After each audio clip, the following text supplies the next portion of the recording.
Hello and welcome. Today I'm gonna show you how to deal with firewall rules on OPNSense. This video will cover LAN, WAN, and floating rules, so gather around, grab a tea or coffee, and let's begin. In mid-2020, I released a video on how to deal with firewall rules on pfSense. Then over time, few knowledgeable folks left some comments on what could be improved in that particular tutorial, and now this video will include all these improvements. I'll be using 3 VMs in this video, 2 Debian VMs, and 1 OPNSense VM to control the traffic. And you can see the text representation on what's going to be used on this slide. And if I switch to the next page, here you have a visual representation of the network.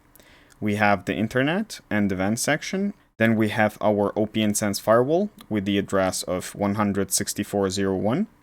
And then we're going to have 2 LAN networks, LAN 1 network and Debian VM 1 with the address of 192.168.10.1, and LAN 2 with Debian VM 2 and the address of 192.168.20.1. Before we start adding any rules to our firewall, let's talk about the rule action types. There are pass, block, and reject actions available on the OPNSense firewall. And if you look at the next diagram with rule action types, pass action will allow traffic to pass, block will silently drop the traffic, which is useful in scenarios where interface is directly connected to the internet. So let's say if an attacker or someone with malicious intent will knock on the doors of our firewall, the traffic will be silently dropped and the firewall will not respond to the offender, and it will look like nothing is listening on that particular IP at all. And finally, the reject action drops the traffic and notifies the sender that it was dropped. It is quite useful in LAN networks and when you want to troubleshoot anything, because it will help you realize that there is a firewall rule blocking your traffic. Now let's move on to the OPNSense web UI and let's start doing things. First things first, go to Firewall, Aliases, and let's create a private networks alias. You'll get why this is important just in a second. Now let's add a new alias. Let's call it private ranges. Type would be networks. And for content, we're gonna have 10.0.0/8. Next up is 172.16.0.0.12. And the last one is 192.168.0.0.16. We need statistics. We don't need any description because private ranges is pretty self-explanatory. Now save, and don't forget to hit apply over here. When this is applied, go to Firewall, Rules, and then choose one of your LAN interfaces. As you can see right here, I have a wide open rule for both of my LAN networks. And my Debian VMs are able to talk to each other just fine. If I ping 192.168.10.1, which is this machine over here, it's responding. And then if I ping 192.168.20.1, which is this machine over here, the machine is responding just fine. Now let's remove both rules and let's apply the firewall settings. And this is just to show you that my machines will not be able to talk to each other anymore. So this cannot talk to that one, and this one cannot talk to the other one. Okay, now let's start adding some sensible firewall rules for our machines to be able to talk to each other. The first rule I want to add is to allow the internet. So the action would be pass. Quick will be enabled. Interface, LAN 1. Direction in. TCP IP version, IPv4 in my case. Protocol any. Source any. Destination any. I don't want to log the packets because this is going to be a general rule. Category, I want to say allow internet. And then I'll put in the same thing for the description, source OS any, schedule none, gateway default, and let's save it. Then apply the changes. Switch back to our VMs. This VM at the bottom is in LAN 1 network, and now we are able to ping the other VM, and we're going to be able to ping Google, just like that. So we have access to the internet. But as you can see at the moment, it is more than just internet. This VM is able to talk to the VM in LAN 2 network, and it's not desirable to have a rule wide open like that. So we're gonna add another rule. This time the action will be reject, interface LAN 1, direction in, protocol any, source any, and then destination will be private ranges. I want to log the packets, then category, I want to say reject private ranges. I want to include the same thing for the description. Hit save. And now our rule will be added, but it will not be active because we need to move it at the top of the list. And if you hover over this arrow, you can see the pop-up notification which says move selected rules before this rule. And we want to do exactly that. So mark our private ranges rule and click this button. Now click apply changes. And now if we switch to our VM, we cannot ping Google and we cannot ping our 21 machine. This is because our firewall and our LAN 2 network lies within the private ranges network, and everything in that range is blocked. But we will be able to ping 8.8.8.8 just fine. We are not able to ping Google because we are not able to reach our internal DNS server. So let's add a rule that will allow our DNS server to function. Action would be pass, quick enabled, interface LAN, direction protocol would be UDP, destination would be this firewall, and the destination port range would be DNS, which is just here. For the category and description, I'll say allow DNS. I'll hit save and apply changes. So I need to move this rule before the private ranges, and let's apply the changes. Switch back to our Debian VM. Let's ping 888. It's pinging. And let's ping Google. And voila. It's pinging as well. So we have internet access right now. But if you would want to go and access our VM on the other network, LAN 2, it's still not able to reach there. Now let's say this is our trusted network, and for troubleshooting purposes, we want to allow ping to the firewall. Action would be pass, quick enabled, interface LAN, direction in, protocol, ICMP type any, and then the destination would be this firewall. I want to log the packets, category, I'll say allow ping. For the description, I'll say allow ping to this firewall, and then just hit save, move the rule to the top, apply the changes, and now we're going to be able to ping our firewall. Now all these 4 rules you see in front of you, they are standard rules for any LAN network out there. This bottom rule will allow the internet. The next rule up will reject any access to private IP ranges. That will help you contain things like IoT devices, so fridges, TVs, things like that, guest devices, and you can probably think of a whole bunch of other devices that sit on your network which need this kind of filtering.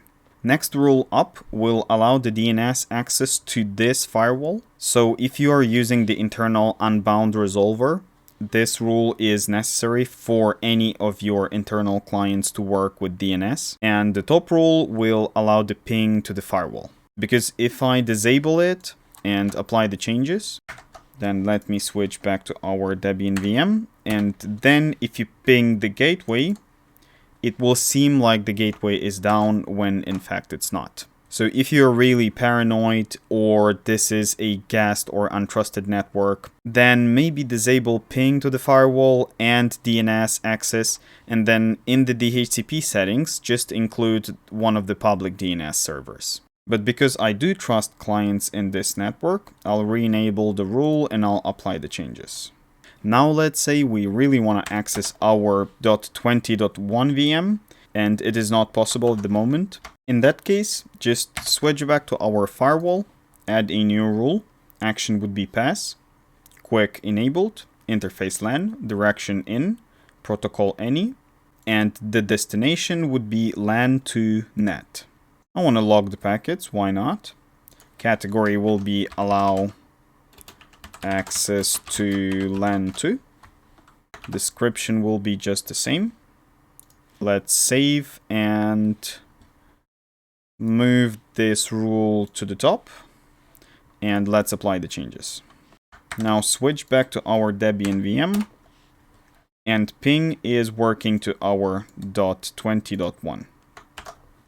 And keep in mind, because we didn't do any changes to LAN 2 network, this machine is still not able to talk to any resources on the internet or on the inside of the firewall. Now that we got all these rules in place, let's switch back to the diagram and see what actually happens on the back end. As I previously showed by example, rules on the OPNSense Firewall have a particular order.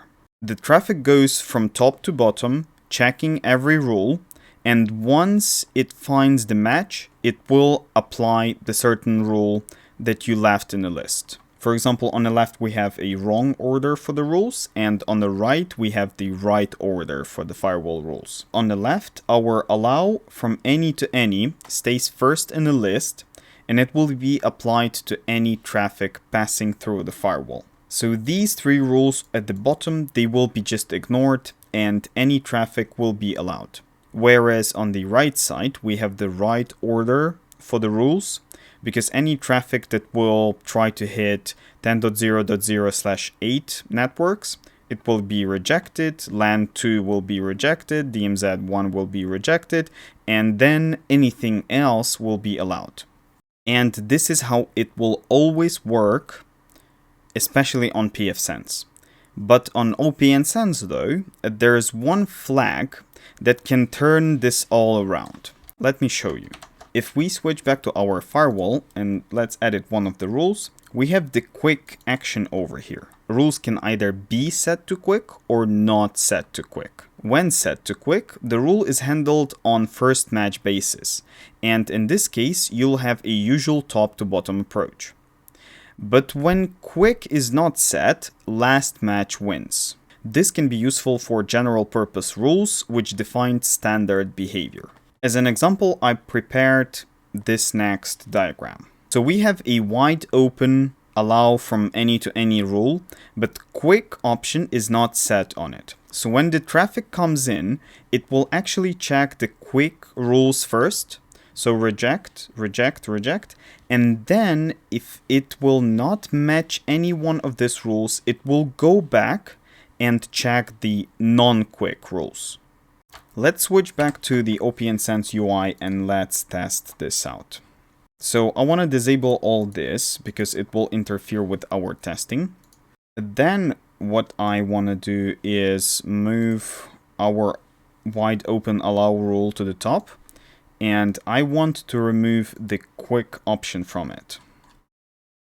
Let's hit save and let's apply changes. Now let's switch to our Debian VM. As you can see, I'm not able to ping .20.1, and I was able just a second ago. I'm not able to ping the gateway, and I'm not able to resolve any DNS names. Now, if you'd want to allow access to this firewall and DNS, let's apply these changes. Switch back. Ping Google. Working just fine.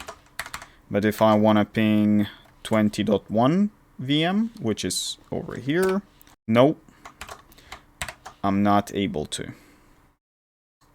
So let's enable our access to LAN 2 NAT. That was enabled, and now I'm able to ping our LAN 2 network. Now that we have our quick option covered, let's move on to the next diagram, which is rules direction. On OPNSense, inside of your firewall rules, you're gonna have two directions, incoming and outgoing. And my personal opinion on this is don't ever touch outgoing interface rules at all. Unless you know how PF works by itself and you know what you are doing. Because it can come back and bite you in the neck very easily. OPNSense will be filtering by default on the incoming, and by default, everything is blocked. So that's why we have to allow any traffic to pass the firewall. Because if I switch to OPNSense and edit one of the rules, you can see the direction that the rule is going to use. And in this section, always use in, unless you know what you're doing, or unless it's a van rule, which we're going to touch on just in a minute. Now let's say we want to copy all of these rules over to the LAN 2 network. And there is an easy way to do so. Just click on the clone button on any rule you want to pass over to another interface and switch the interface. Now our rule is over at LAN 2 network. And let's clone all of the other rules we have in here. So interface LAN 2, but the destination would be LAN 1 because we want access from LAN 2 to LAN 1. Whoops, my bad. I just need to change the category and the description. Save. Okay, that looks good enough to me. And just to make this less confusing, to allow the internet access, you've got two approaches you can take. Either set quick and move the rule to the bottom of the list. So this button will actually move it to the very bottom. Apply the changes. Or, as we have in LAN 1, move it to the top of the list, but remove the quick option. Either approach works just fine, but in my opinion, this looks a little neater, where you have all of the allow rules and then all of the reject or block rules. Now that you know how to manage LAN rules, let me show you how to deal with WAN rules. Switch to the floating interface and let's take it from here. If you need to manually add a WAN firewall rule, I would imagine it would be for something like HTTP access or HTTPS access. I mean management access to the OPNSense firewall, or maybe ping or SSH. Because otherwise, I cannot think of the scenario where this is going to be required. Because when you set up a new NAT port forwarding, it will create a firewall rule for you automatically. So there is no need to create another rule manually. But remote management access for the firewall is still a huge use case.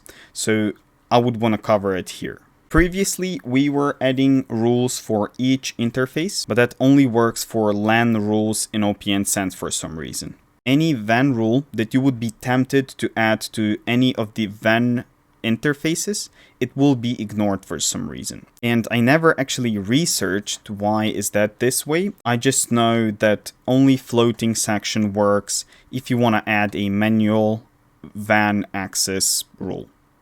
And this would be interesting to someone who has a firewall at location A and he wants to access it from the location B. And what I've got here is two rules to be able to access port 80 and 443. They are exactly the same, just the port is different. So if I edit one of them, the action would be pass.